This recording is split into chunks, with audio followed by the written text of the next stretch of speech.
আব্বাজান বলেছেন, আমি পরকালীন জীবনের জান্নাতের সমস্ত মহিলাদের সর্দার হব। আল্লাহু আকবার বলেন, আল্লাহু আকবার।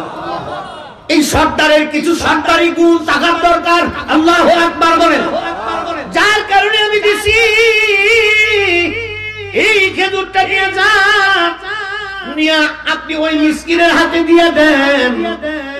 দুইজনে চাপাচাপি করতে করতে হযরত আলী, হযরত ফাতেমা দুইজনের খেজুরের টুকরাটা নিয়ে ওই মিসকিনের হাতে দিয়ে দিছে।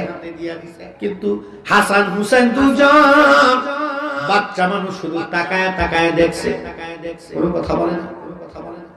বাচ্চা মানুষ এই দুইজনে দুটোটা খাইছে। হযরত হাসান হুসেন দুইজন বাবা মায়ের এই দৃশ্য দেখে হতবাক। মা তো সারাদিন রোজা রাখছে। ইন্না লিল্লাহি ওয়া ইন্না ইলাইহি রাজিউন। সময় শেষ, সময় শেষ। কোন দিক থেকে সময় গেছে নিজটার পাইনি।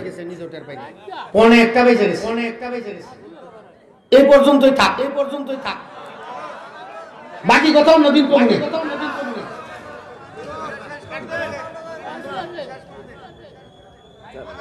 পাইছেন নাকি? পাইছেন নাকি? গত বছর 2.5 ঘন্টা কাটা হয়েছে না আমারে দিয়া।